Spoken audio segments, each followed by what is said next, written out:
I have no idea how to date. I have no idea how to do this dating thing nowadays. It's been 10 years since I've been divorced and 10 years since I basically have a date, like for real. And not only do I not know how to date, but I don't know how to date as an entrepreneur, as someone that is a public personality, like someone that, like, if they typed in my name on Google, my website will come up or my TikToks will come up. I'm like, how do I do this?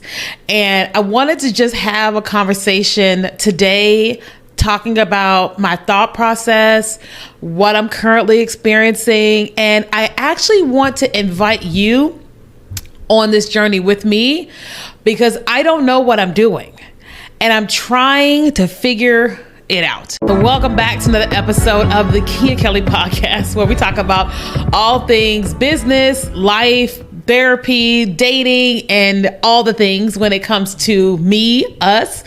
And today, you know, when I thought about this topic, I'm like, I really wanted to talk about this with somebody. Now, obviously, I can talk about this with my best friend and all the type of stuff, but I really wanted to talk about this to you, with you, so that you could talk back to me, so that you could give me some advice, so you can recommend good men to me, okay? Because I'm like, whew, it is hard out here for a pimp. You know what I mean? And so let's talk about it. So at the time of me recording this, I am about to be 43. My birthday is June 23rd. So happy birthday to me. And I am in the dating streets. Okay. And, you know, if you follow me on social, you know, I talk about this all the time. But I got divorced back in 10 years ago, basically. I got divorced. And since then, I have really been in my healing girl era. Okay, really focusing on Keenya, let's heal these childhood wounds, mama wounds, daddy wounds, things that you don't know. Let's go through all the deliverance. Like if I got any demons I'm dealing with, let's deal with them. Listen, that's a whole nother conversation for another day. You could go to my other podcast called the You, Me, and Jesus podcast. And I am talking about me and all the things that I just, Jesus had to just help deliver me. It's been a journey. It's been a journey. But whoever I get with next is going to be so thankful for the journey. But anyway, so I have just been in my healing girl era the last 10 years. And while I have tried to date, no one has tried to date me in the last 10 years. Now, I am obviously a Black girl. I am a thick Black girl. I am a outgoing Black girl. And I have been I was in Houston for 4 years, but I was also very, very broken and depressed right after my divorce. So that wasn't going to happen. And then I was in California for 5 years. So 2 years in Redding, California, not a Black person in sight. And then in San Diego, and Black people were very thin there as well. So 6% Black. And I date everybody. I mean, I'm from Kentucky. I've dated everybody. The only man I have not dated is an Indian man and an Asian man because they've never been attracted to me, which is fine. And so, because I like everybody.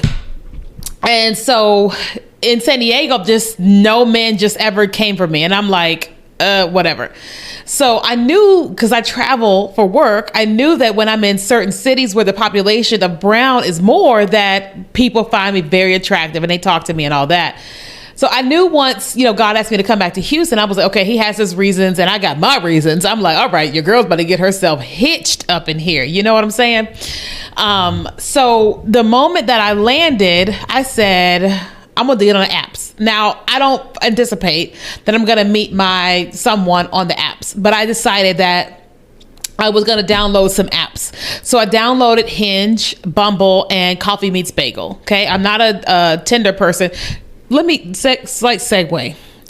Somebody had an account of my on Tinder or something, because I tried to download Tinder years ago just to see what was happening, and I was permanently banned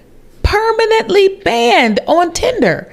And I'm like, I didn't do nothing. Why would I be permanently banned? I think somebody was a fake account or something like that, and so got me permanently banned, which is wild. But anyway, so there's that. So I downloaded those 3 apps and I said, okay, I'll set up my profile, and then when I'm in a good headspace, I'll start swiping. And so why do I say good headspace? Because when you leave the one part of the country and move to the next, it's a very emotional experience of like starting over. Plus my life is chaotic when you start over, all these things that are happening, and I said, I've been through enough therapy to recognize that I should not go into this dating journey until I can have conversations with people, So I said, don't swipe until you things are a little bit calmer and you can actually actively be on the platforms. That's just me and all the therapy that I've done that says that's when we're going to do it. So that's my plan. So when I was filling out my profiles, I was like, I have lots of pictures of myself. I do a lot of photo shoots because I really love doing photo shoots. And so I have a lot of professional photos. And I was like, okay, well, upload these because some of these are really cute, slightly sexy, but not doing too much. You know what I mean? And I said, okay, I'll do that one. And then I was like, I think I should actually let him see me in action.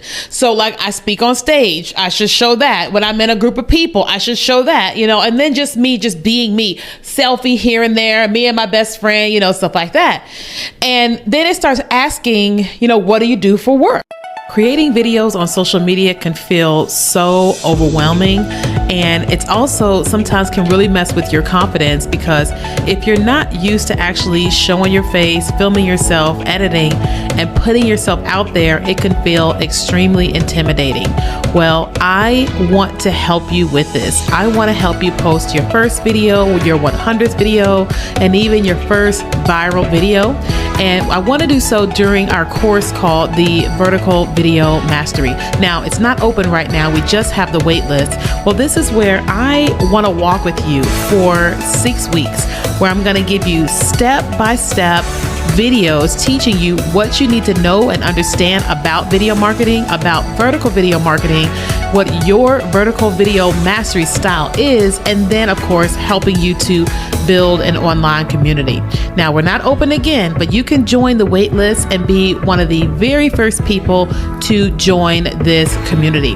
All you have to do is go to verticalvideomastery.com/waitlist, verticalvideomastery.com/waitlist, and then you'll be the first one to know, and it's in the show notes. And I was like, now in the past, I would have said I work for Sprint, work for the News Enterprise, whomever as a sales rep. But I'm like, I'm my own business and I do video marketing. And I'm having this wrestle with I don't think I should probably tell them that I have my own business. And I've been asking myself, why do I feel like I shouldn't tell them that?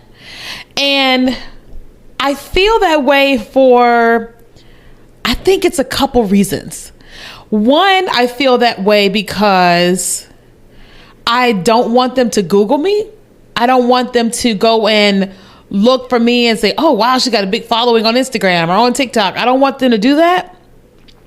I don't want them to go and find out all this information on me that I put out into the internet until I can have at least a couple conversations with them to decide if I even want to know them, or whatever, and then I'm like, because I've heard a lot of bad stories about women who have had people preying on them, and I'm not rich yet, but I'm like, I don't want to have to deal with some of that. You know what I mean? I don't want somebody trying to figure out where I live and all this. I just haven't ever dated, since creating a social media platform, having an online community, having an in-person community. I just haven't done it since then. And so I've wrestled with okay, what do I say I do for work? And so I feel like I've been lying, kind of, sort of, but not really. I will say I'm a marketing manager, and I'll put down my company name. My literal company name is Keenya Kelly LLC, but I'll put down if you brand it. And I'll just put that marketing manager, not CEO or whatever, you know what I mean? And then as they start going through the journey of all the questions and all the things, there's this me that has done all this therapy. There's this me that has read all these books, that's just done all this work. There's the me that's gone through ministry school. And I'm like, my tendency is to tell them who I am, on the apps. Cause I'm like, if I tell you who I am, you know what you're getting in, you know what you're dealing with. Right. But then I'm like, is that too much? Like, what do you actually tell people? What do you actually tell them about you? You don't lie. That's a, but how much do you actually tell people in your profile? I'm like, it's a struggle fest, it's a struggle fest, because this is the first time I'm like doing this, like intentionally doing this as a full-time entrepreneur, public speaker, public personality. And I want to be straightforward. I'm listen, in my bios, I am very clear. I put green flags are values therapy, values personal growth, knows himself. He can say how he should improve, how he have improved since his previous relationship. Green flags are when I ask your friends 3 words to describe you, that one of their words is kind or honest. You know what I mean? Like, my bio says I'm looking for a long-term relationship, marriage. If it asks for marriage or long-term, I say marriage, because that's what I'm looking for, And yeah, so I'm finding myself like, I am a very honest person. I'm not gonna lie, because one, I have a very close relationship with God, and I just feel like if I'm lying to other people, he's going to get me about the lie, because we have a close relationship. So it's like, it doesn't do me any good to lie to you outside of you, because God's going to get me. So I would just rather just be honest, And so I'm in this kind of like wrestling time of how in the world do I do this as a full-time entrepreneur, as a 40-year-old woman, and all the things. Listen, I had an interesting situation this morning. I was like, what in the world? Okay, how do I say this in a nice way? We all have our preferences, right? And I have my used tos, right? My used tos are men that are 5'7" and up, right? Just, he don't have to be super tall. I'm short. It's 5'7" and up. I usually go for the basketball type, the type that like plays ball and they like, there's kind of fit or whatever. You don't have to be super fit, but just kind of fit or whatever. I usually go for the type that is, they feel like, you look at them and they feel confident. They may not be the model, but they feel very confident about them. So they're not, their shoulders aren't like, they're just not like self-conscious. You can tell by how somebody shows up. I usually go for the ones that feel very confident, right? I go for the ones that seem like they care about themselves. And I go for the ones that care about how they show up on the app. Right? Because if all you're doing is this close-up face selfie, or you're just lying down in your bed and like, I'm looking at your profile and you're barely saying anything, then I'm like, I don't really think he cares about being here if he's not giving us his best version of himself, how he shows up. But this morning, I can't believe I'm about to say this, but this morning I was swiping and I swiped on this guy and I just almost swiped left, and I just said, wait, let's just entertain a conversation with him. Stop being in always your same type and entertain. So I swiped him, and the prompt asked, what's my go-to karaoke song? And I said, Proud Mary, Tina Turner, Proud Mary, Shortly after, I'm getting a video call from Bumble. And I am like, who is calling me on Bumble? I am not answering this phone. Like, I am not doing that. So I rejected it. And I said, I'm sorry, I don't really answer phone calls from people that I literally have not had a conversation with. And he said, have you read my profile? I was like, what? I go back to his profile and he's like, his profile says, I'm big on verbal communication. I was like, into my mind, I was like, so you're saying that because you're big on verbal communication, you just swipe me, I should answer the phone with you early in the morning before work? No. And I just unmatched him. I was, I said to myself, that's what I get for swiping on someone who is not my type. But I won't. That's me being petty. I will swipe on other people who are not my type. But this guy, I was like, man, you trying to ruin it for the ones that ain't my type. You know what I mean? Like, good Lord. Not to mention, I'm like, dude, you don't work. You don't think that people are at work at this hour? Why do you think it's okay to call somebody at work hours? I was just like, yeah, that was this morning. But I'm still giving it a fair shot. I am still making sure that when I am out and about, that I'm talking to people. I'm letting everybody know that I'm single, right? Because the one thing that I know is that whomever it is that I am going to date or whatever, I need to be able to be myself, right? I need to not have to hide who I am, what I do, because I don't want him to either. Like, whatever he's doing, I want him to be able to just say, this is who I am and what I do. And like, okay, and let's move on. You know what I mean? So there's a part of me that feels like the dating apps are not the way, even though it's entertaining and it could possibly lead to a date or two. I feel like what is probably going to be most beneficial for me is meeting people in person, right? I talked about this on TikTok and on Instagram, that I went looking for a gym, like a local gym. And I went to one, and I liked the gym, but as soon as I came in, I was talking to the guy, and he had said he just moved here from Arizona. And I said, oh, I just moved here from San Diego. Did you drive? And he said, yeah. And I said, oh my God. I immediately am touching on him like he is my best friend. Like I have known him my whole life. I mean, I don't even know what happened to me. I just kind of snapped into just being Mimo. I am pushing on him and slapping on his arm because the drive from California through Arizona to Houston is absolutely awful. I mean, it is absolutely awful. It is 20 hours of nothingness. Do you hear me? 20 hours of nothingness. No big buildings, no highways, nothingness. There is 2 lanes. You on the fast lane and the slow lane, and all 18-wheelers. That is it for 20 hours. And there was nobody that I could really talk to about that until I met this guy.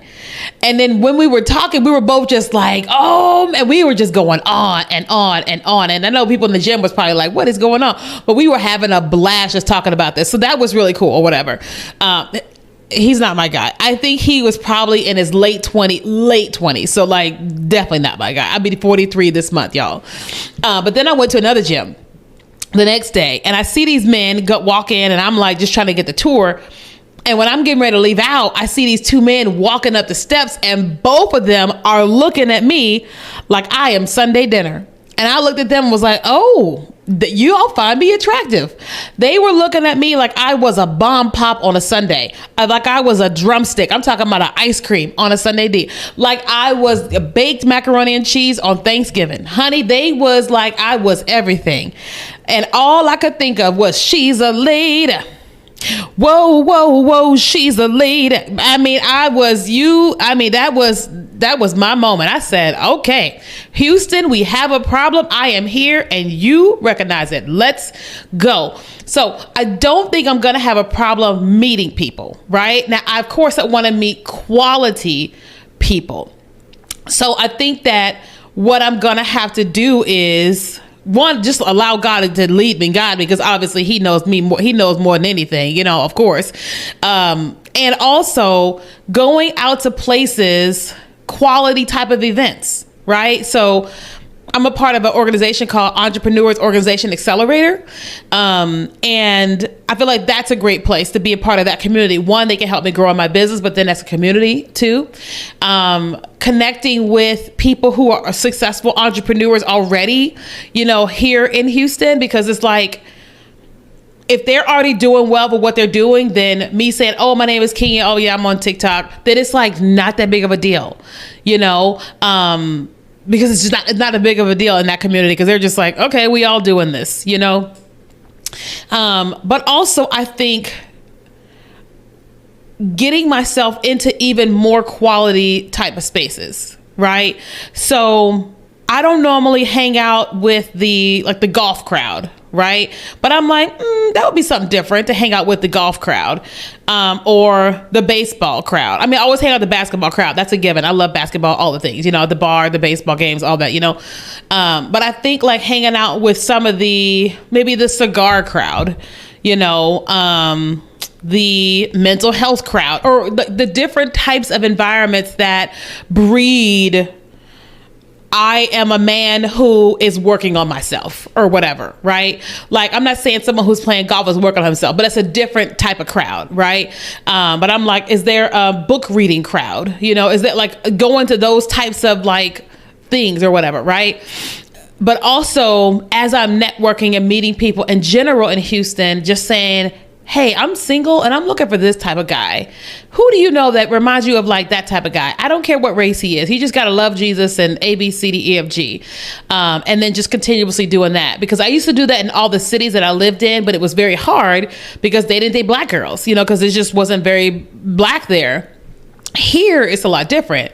So I think that when I'm saying that here in this environment, that they'll be like, oh, you know what? I think about this guy. And then what about this guy? And what about this guy? You know, I think that that's a good option for me. Because right now, the dating apps are like, man. But then again, I just started on them. Haven't been there for a while, but I just started. But I do find myself like concerned with being able to be my full self on the apps, because I'm like, I don't know, I just don't want people to judge me based off of having a large following.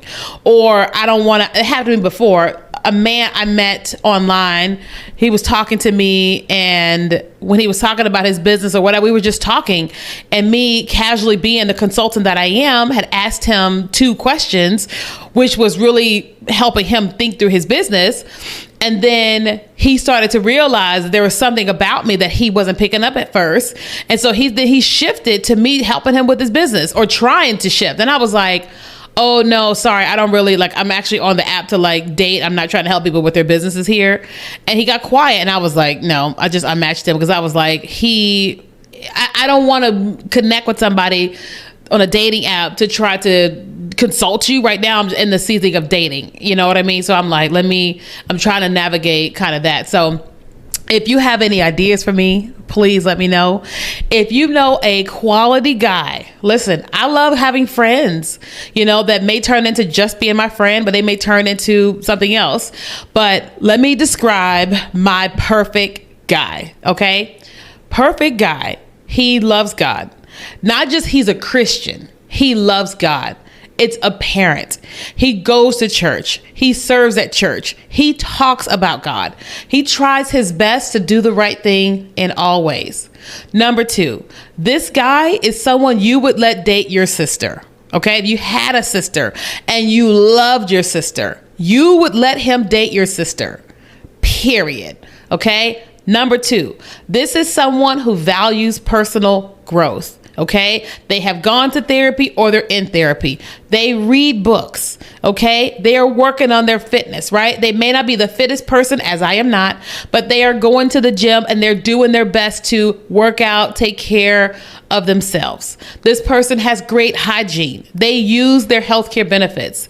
They go to the doctor. They're taking care of themselves, because I don't want a hospice husband. A hospice husband is someone who is really, really, really, really, really, really, really sick, and doesn't tell the woman that he's really sick. He gets with her, marries her, and then dies. Hospice husband. That's a thing. It's a whole ordeal. I don't want a hospice husband. Okay.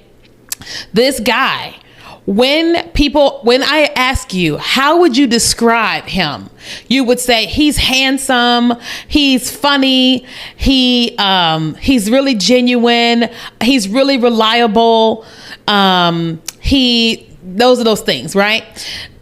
He's also successful. Okay. I'm not saying he has to be rich, but he's successful. He has himself together.